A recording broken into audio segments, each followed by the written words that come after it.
doctor work for 9 months, 16 months, 19 months without getting paid. But you see how much kidnappers are eating from victims. My bill is government should all the stakeholders in that sector, they need to be spoken to, and we sit together and agree to them.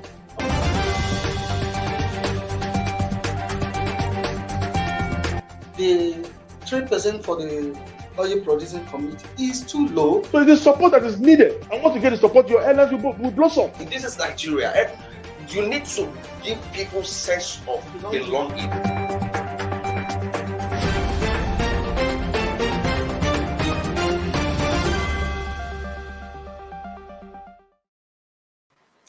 Good morning and welcome to Inside Nigeria from Leadership Podcast Studio. It's a lovely morning, and today I have with me on the studio a syndicated columnist and a public affairs analyst, and his name is Jide Ojo. It's a pleasure, Winifred. Happy Wednesday. Today, 15th of September, 2021. It's a pleasure to be here. It is. You're looking good. Thank you so much. It's a lovely day. And we'll be sharing so much on Inside Nigeria. We'll be highlighting front page news stories, starting with our staple leadership newspaper. And I remain Winifred Ubebo. Thank you for joining us. Leadership newspaper. We are moving to our staple and in Nigeria's most influential newspaper, Leadership. Sustained onslaught until terrorists are routed. Senate tells troops. Sustained onslaught until terrorists are routed. Senate tells troops.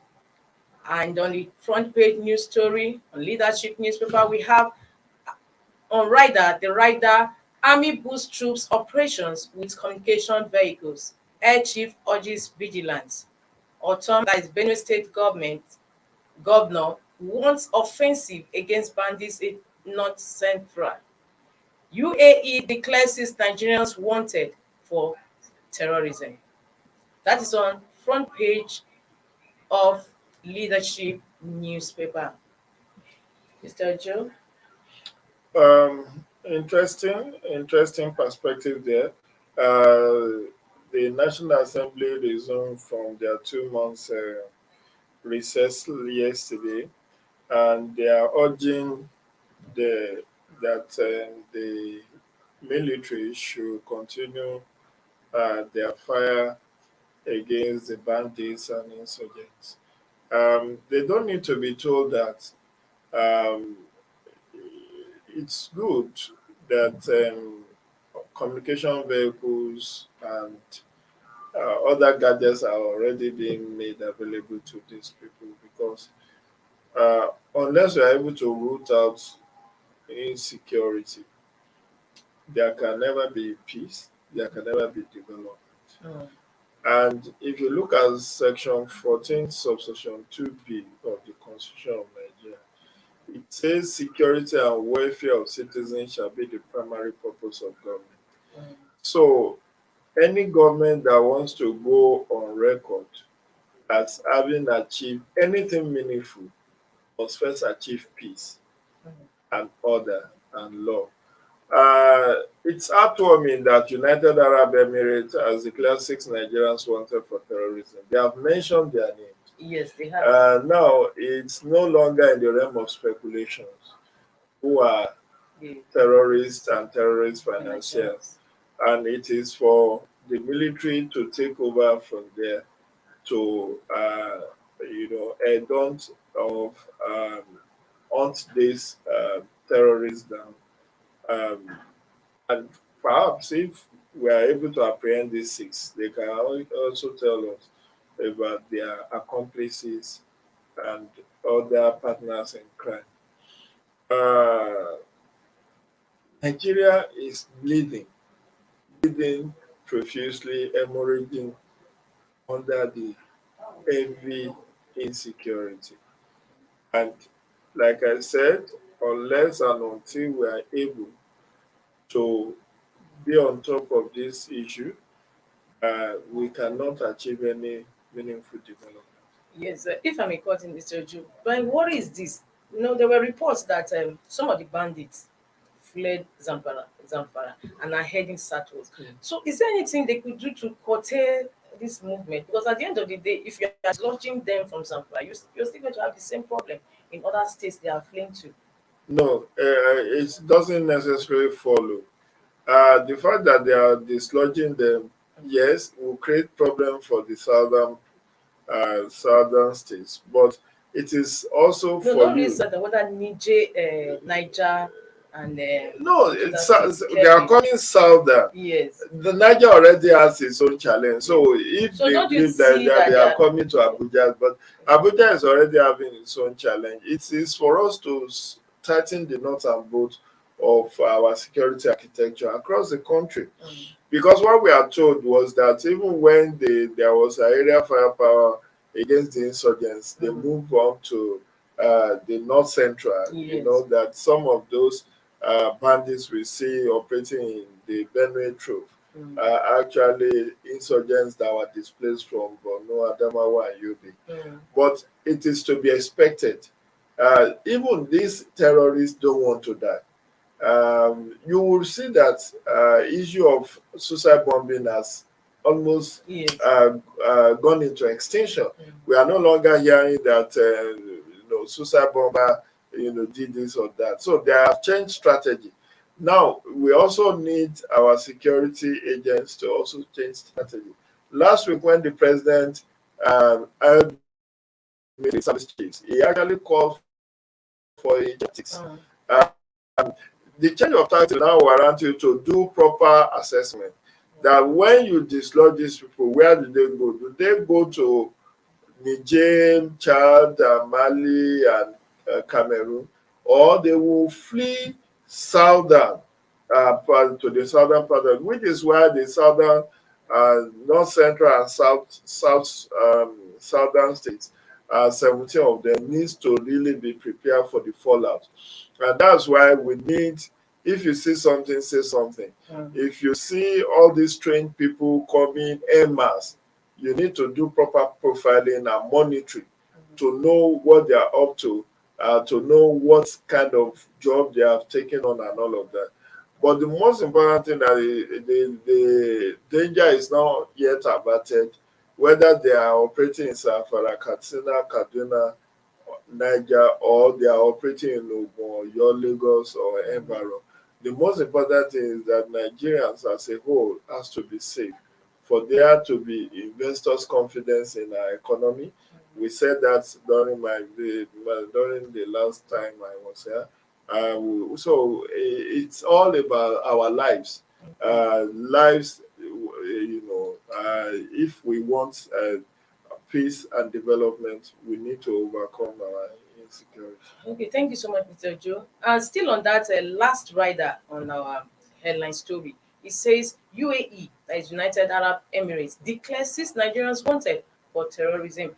And don't you think that the federal government ought to react and take action following I this thing? have said it earlier that now, the multiple sources is giving information to our military. When uh, Navy Commander, what is his name? The one that spoke to channels, newspaper, Okay, Mr. channel, Kunle, Professor Kunle, Kunle. Navy Commander Kunle, that to me or something. When he made that expose that federal government knows the sponsors of Yes. terrorism in Nigeria, the military invited him, and the defense headquarters Yes, and he invited him. went with his And he lawyer, went with Femi Femi Falana Falana. and his own lawyers, which means that in case the file is missing, in case you are forgotten, Yes. I'm here and these are the names. Don't also forget that former deputy governor of Central Bank, Yes, Malam. Yeah. Dr. Abada Melafia, had also similarly given this information that they know some governors who are Boko Haram sponsors. Now, the UAE have mentioned names of 6 Nigerians. But don't forget, For Mr. Ojo, they also listed these foreign BDC operators that were Yes, also found. And up till even the now, federal government itself said that there are some terrorists that they were operating planning to take them to court. the 13, they are operating Bureau de Change. Mhm. Now, all of these are ample evidences that should have been used either for military court martial or for the those who are fingered to have been apprehended, arrested, profiled, investigated, and if they are found to have some prima facie case against them, they should have been in court for answering charges now. So do you see any action on this latest list by UAE? That's speculative, but it's all over the media today. So it's for us as citizens to demand for action, even if the government doesn't want to take action. And that's why there is free press is very key, because now I see many newspapers and even broadcast stations scrolling how many abductions has taken place, how many Yes. people are still in the abductors camp. They can also be telling us, this is the one of UAE telling us about six. So when the government is sufficiently embarrassed, they will come up and tell us, okay, we have identified, arrested these people. This is the state of I things. read a release by one of the Namubai, that one of the executive director, which incidentally bears the same name with one of the People mentioned. mentioned. It's not the same. Well, names could be similar, Yes. particularly in northern Nigeria, where Exactly. Ali Muhammad, Muhammad Ali. There are several people bearing similar names, but it is also for Nigerian government to liaise with UAE for their identities, Yes, pictures and whatever information that are available to UAE to be able to track. Even if you see, that's one good thing. Science and technology are set up to the level that even if you and I are bearing the same name, we cannot have our same fingerprints. Yes. Even our facials will not be the same. Yes. Which is what INEC is doing now with the introduction of what is called bimodal voter accreditation system, BVAS. That okay, even for you to vote, if you fail fingerprint authentication, you cannot fail facial authentication. So technology has gotten to the level that even if 10 people are bearing the same name, at least by the time there are biometric, and that's the whole essence of this issue of NIN registration, national identification number registration, so that it is to flag the database, you understand, to input these names to get the identity. If they have registered on NIN, they can now start profiling this Ali Muhammad. Where is he from? Is he same? The pictures and all of that. Yeah. So that's how technology can help us to identify who the real identity of these suspects. Indeed, technology has really evolved over time. So moving over from leadership newspaper, we are going to National Economy, its sister publication. Today on National Economy, the headline is CBN, that is Central Bank of Nigeria, Central Bank of Nigeria, to revolutionize economy with new financial hub. CBN to revolutionize economy with new financial hub. And on the right that we have set to establish Nigerian International Financial Center. Center will act as international gateway for capital and investment. That is CBN Governor Emefiele. There. Yeah, it's a welcome development if Central Bank of Nigeria wants to revolutionize the economy with new financial. But this is Dogon Terenchi as far as I am concerned, or when many Nigerians are concerned. They need to break it down. Yes, if the center will serve as international financial center, what is the takeaways for Nigeria? What are the advantages that this will have? It's not just establishing centers and institutions. It is the impact those centers will have on the economy that matters. Are we saying that there is no existing gateway for capital and investment. Mm.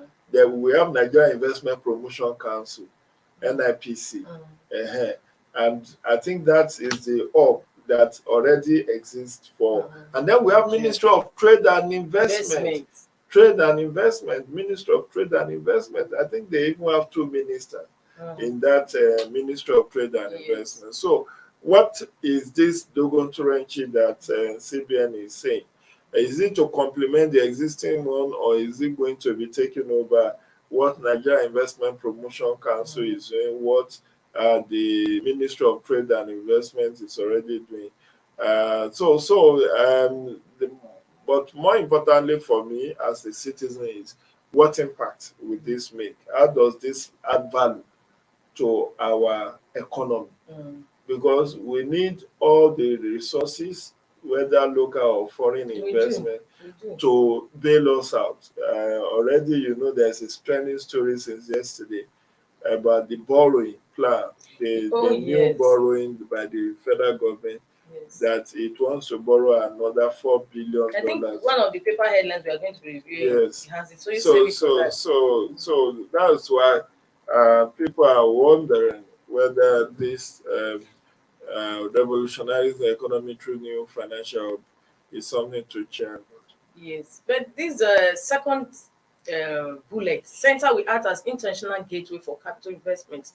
We just came away from a security situation in our country today, and if we set up all the agencies or all these centers, do you think it will work given the instability, security-wise, we have in our country? There you go. So having all of these centers, that's why I said, what does it mean? What impact will it have on the economy? Because whether you have a center or a gateway, if there is insecurity, you may not get the investment. I was talking with somebody earlier today, and we were looking at Petroleum Industry Act, and I said, okay, the federal government is saying that out of the 50 billion inflow into oil and gas sector in sub-Saharan Africa every year, Nigeria has not been able to attract much because of lack of petroleum industry. And I said, even now that we have it, if there's insecurity, you won't still get that investment.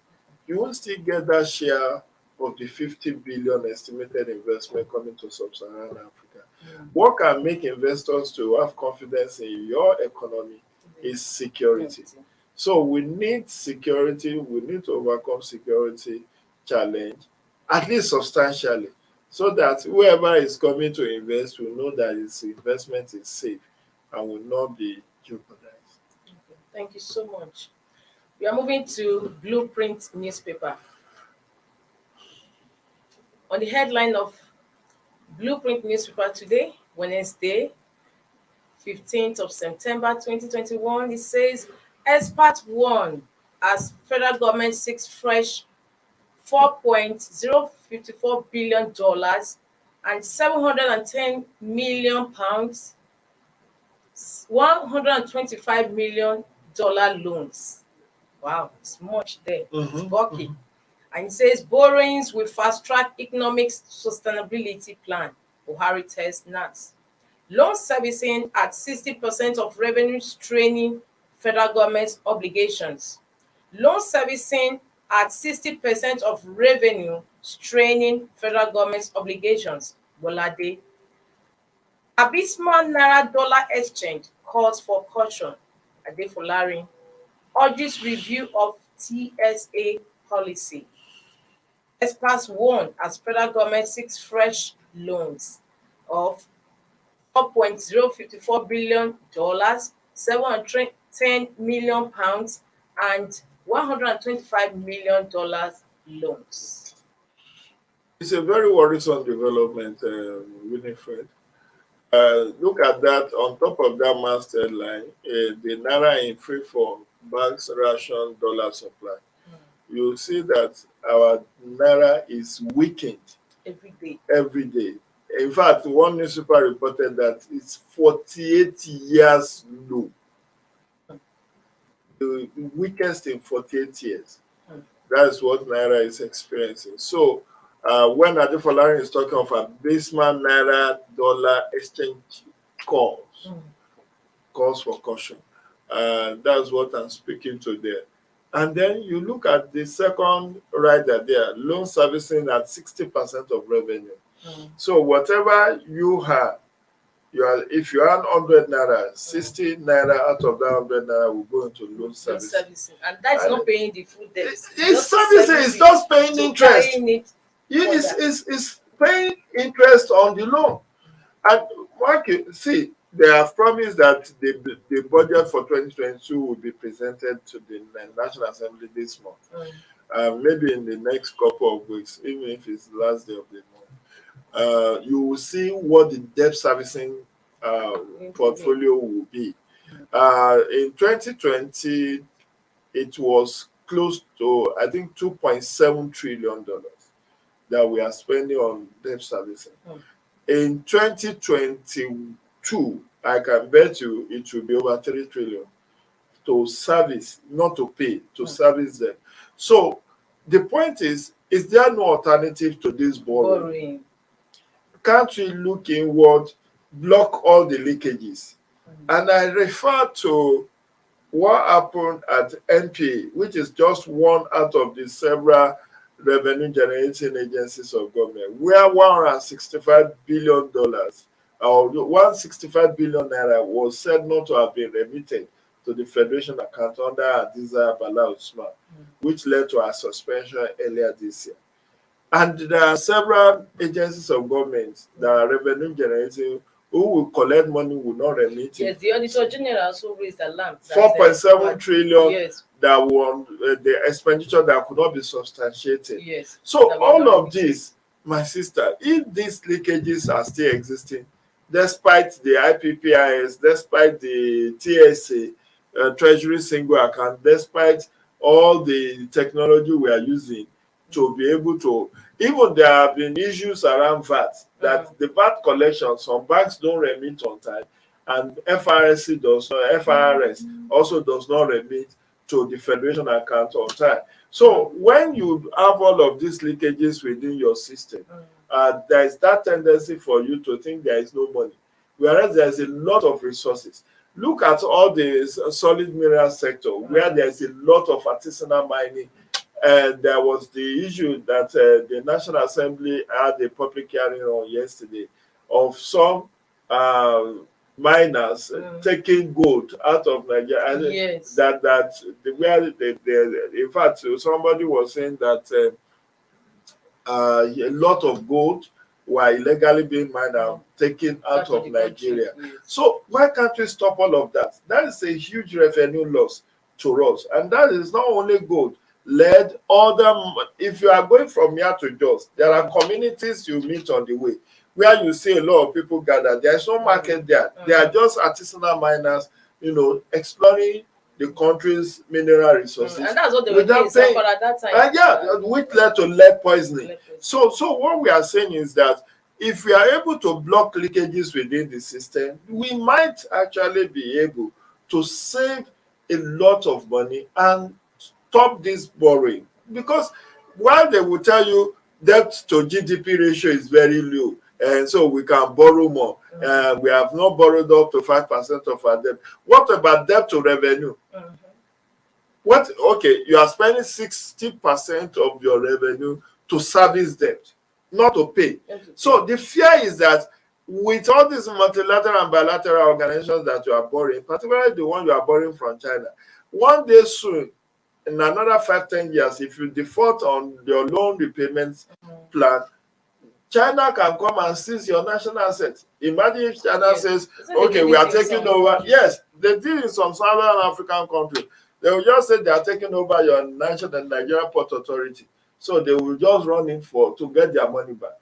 Or any of the higher money spending agency of your government. They will just take it over. And they will not vacate until when they have recovered their loans. So we should not be embarrassed that way. I think we should re-examine ourselves with the penchant to always perpetually borrow. Even though the government will defend that they are borrowing not for consumption but to fix infrastructure. This particular borrowing, they said, was to bridge the deficit in the 2021 budget. But 2021 budget will come to an end in December of 2020. And a lot of borrowing had already taken place this year already. So what exactly are we doing with all of this money that we are borrowing? And at what rate? What is the terms of borrowing? Because where government will want to want to tell you, oh, it's a soft loan, so it's just like 5%. Sometimes there are hidden charges. It's like when you borrow from banks, a lot of times they will just say you pay 3%, but then they will start saying administrative charges, this charges, that charges, and at the end of the day, you end up paying as much as 10-20%. Thank you so much, Mr. Jide Ojo. We are going for a short break. And when we come back, we'll resume our paper review. Don't go away.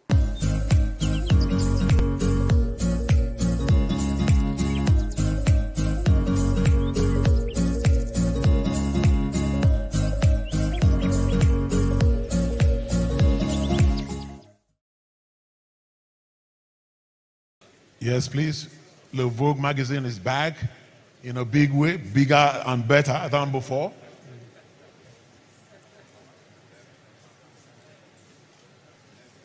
Hadiza, could you please join us here? Hadiza and members of Adam, please. Your attention is needed here.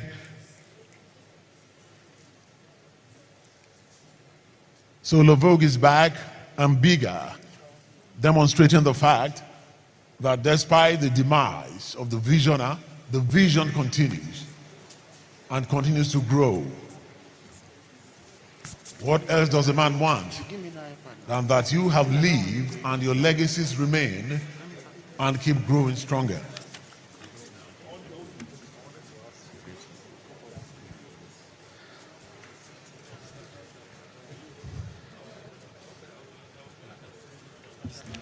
He would just lift it up and then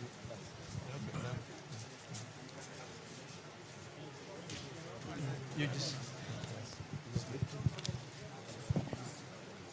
Excellencies, ladies and gentlemen, it now is my very special pleasure and privilege to ask His Royal Majesty, the Sultan of Sokoto, the chairman or chairperson of the leadership group, to come forward and join me and hold on to one bit of this cloth so that we can jointly unveil the bigger, better, deeper Le Vogue.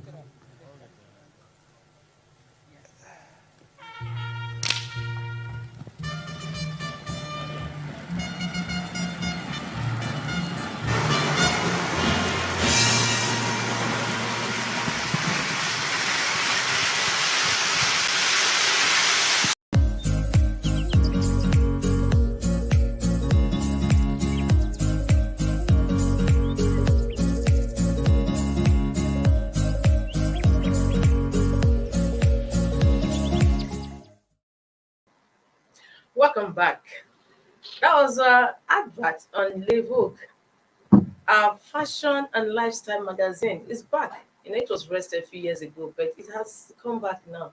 So always grab a copy every Sunday for the all glossy fashion and lifestyle magazine. And you're still with me on Inside Nigeria, reaching you from Leadership Podcast Studio here in Abuja. And I have with me in the studio Mr. Jide Ojo. Mr. Ojo is a public affairs analyst and also a syndicated columnist. It's a pleasure, Winifred. I'm glad to be doing this with you. Thank you so much. It's always a pleasure having you with me to review all the papers. So we're moving over to our last newspaper review for today, and that is the Nation newspaper. On the cover of the Nation newspaper today is Battle for VAT Collection shifts to Supreme Court. Battle for VAT collection shifts to Supreme Court. And on the rider, we have Rivers seek to overturn status quo order. Bill passes second reading in Ogun State. Interesting times are here. It is. That's why FRS and federal government is jittery, because they know it's like a cancer. It started, a few years ago in Lagos. Lagos was pressured to drop the bid to pass a law to make it collect the VAT. But some Wike of Rivers got wind of that and decided to push ahead. And he has passed the River State House of Assembly has passed the value added tax bill. The governor has signed into to law, and he has gotten the nod of the Federal High Court in Port Harcourt that actually the VAT should be collected by states and not by the federal government. But there have been different arguments on both sides of the divide. Yes. One of the counter arguments that the federal government has provided is that, okay, if the states are allowed to collect taxes, this value-added tax, there is a possibility of double taxation. Yes. That and that even 60% of what the VAT that are collected are actually collected on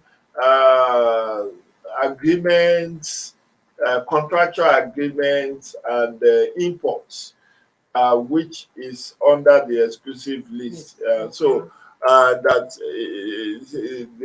fact that Lagos port is in Lagos State does not mean that Lagos State government will go to the port and start demanding for VAT. So when I examine all the arguments for and against, what I see, which may likely be the position of Supreme Court ultimately, is negotiated collection. There will be areas that will be exclusive to the federal government to collect. That's like all this contract, VAT, collection of VAT on contract agreements, collection of VAT on imports into the country, which is under exclusive federal government list. So the one that are within states, maybe personal that one is not dispute, because that's why you have State Inland Revenue Board, SIB, State Inland Revenue Board. So there are already states like pay as you earn, personal income tax, even company tax. I think some of them are collected by states, some are collected by the federal. But what I see is that this VAT, because of the juicy nature, we are realizing trillions. Yes. And this is part of what they have been using to offset the budget. So if it goes to the states now, you might likely see a lot of shortfall in the federal revenue. But invariably, the sharing formula is that the federal government takes 15% of this. Yes, that's the argument. Why the states take 50%, local government. Yes, the local and state takes 85% altogether. But the crux of the matter, from what I learned, is inequitable distribution. Oh, yes. How can Lagos generate 50-something billion and get 9.5 billion as share? You get almost 49 billion or 50 billion from my state, and you are giving me 9 billion. Rivers is generating maybe 14 billion and is getting like 3.9 billion. Yes. And so, meanwhile, Kano generates 2.8 billion and gets exactly 2.8 billion back. So, how do you justify that? You understand? You cannot be robbing Peter to pay Paul. So that is what I say as a question. If distribution has been equitable, to say based on what you generate, and this is the percentage. And Wike is also argued by the fact that, like for instance, alcoholic drinks that also draw VAT percentage. And that some like many of the northern states that are doing Sharia, destroy alcohol. They don't want people to take alcohol. Why are they participating in the sharing of? So I think the Federal Inland Revenue Service has not actually come out to tell us on what basis, beyond the blanket statement that state gets 85%. What is the justification for No, actually, Mr. Ojo, if I may come in on that one, FRS, theirs is to collect. They are not the one that share the money at the end of the day. I think Okay, it goes, it but goes down to the revenue, they the get 4%. ROM, revenue mobilization and Uh, allocation. They are the okay. one who do the sharing. And that one has said earlier, was it 2 weeks ago, that their formula is due for reviewing. They have to review it. So we So don't know if maybe they are taking everything now what into I'm saying submission. is that the case can be resolved two ways, politically and legally. Even if you want to resolve politically, Wike will not agree. PDP governors will not agree because they know political solution will not be favorable to them. No, I don't think it is this VAT, so it's a political thing, because you have Lagos State that is APC also joining this suit. I know, And but so, the president can reach out to the party within his fold to say, look, let's look for political solution. We will fast track this distribution, the sharing formula to be more favorable. that is what's But if a state like Rivers, which is in the opposition, says that they stand to gain more if the law is on their side, they will not want because that you can see that since the impasse started on this VAT, because it's not a political thing, none of the political parties has even issued a release, Yeah, maybe to but- either to defend or to oppose it. They have but- just tactically remained. But it's good On that defense. you see Ogun is also an APC state. Now That's what I'm they have saying. also So initiated that is not a political thing. Gombe, Everybody's watching. Adamawa, all of them are poised to also pass similar law. Yes. So, and it's not only this that's generating a lot of controversy. We also have the stamp duty collection, Oh yes. where the 36 36 states have also taken the federal government to court. court. You know, this is also to let you know that hunger does not respect age or status. Everybody is hungry. Hungry for what in this context? Hungry for more resources. They want more money to be devolved to them, and many of them, okay, they cannot pay the 30,000 minimum wage. Unfortunately, there is a story by a sister publication, another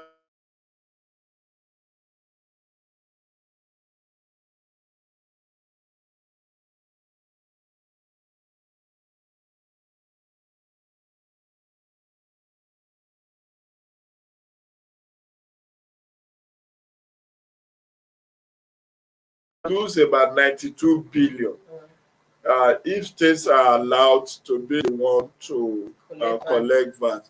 Because as you know, they retain 4% Yes. of whatever is For handling- collected handling for fees.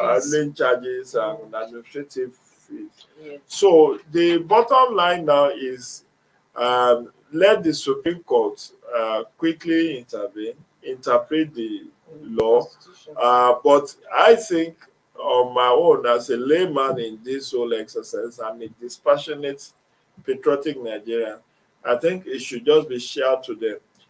Areas of jurisdiction by the federal government, like this import, trade and investment, contractual agreements, international treaties, all of those ones that are under exclusive list. The state cannot go and be collecting on behalf of federal government. No, let the federal government because like the argument made is that, for instance, after Lagos, FCT is the second highest contributor to the VAT. Yes. But how many industries does FCT have? They do industrial estate. How many companies are operating there? So it's from government contracts. So if you get contract for 5 billion, you pay VAT on that 5 billion. You know, there is also withholding tax and all of that. So what I'm saying is that the area that are exclusive to federal government to control, let federal government collect VAT on those and share to all the states, because that's why it's federal. But let states control services under like all these hotel, parks, and industries that are domiciled within their state. You know, there was one time like that the National Tourism Development under MPD. Otumba Ronchewen then was collecting back from hotels. And Yes, Lagos yes. State government went to court and A won. challenge, And yes, challenged. and won, yes, because the hospitality business is under the recurrent, is under concurrent legislatively. Yes. You cannot put tourism on exclusive. So what we are saying is that this could be shared to them to say, okay, XYZ federal government you collect and put it in a revenue pool and share to all of the states on the basis of that 15 and 85% to states and local government. Then states on this area, You which have is the under right to concurrent list, maybe agriculture, tourism, and all of that, you can collect your VAT as part of your IGR.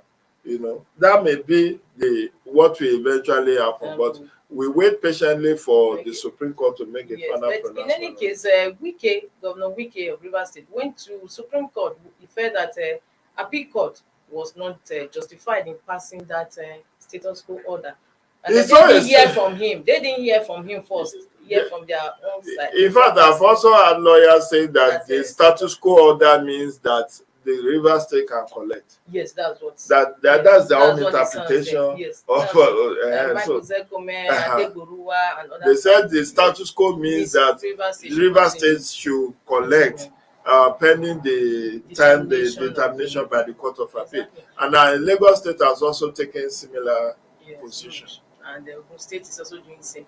Anyway, that is it for now on Inside Nigeria, reaching you from Leadership Podcast Studio here in Abuja, and I've had with me in the studio since Mr. Jide Ojo. Mr. Jide Ojo is a public affairs analyst and also a syndicated columnist. Mr. Jide, it's been a pleasure having you. Always a pleasure. Yes. Do enjoy the rest of your day. Thank you so much. So for viewers, tomorrow is another day. Do keep a date with us. And I remain Winifred Webo. Bye.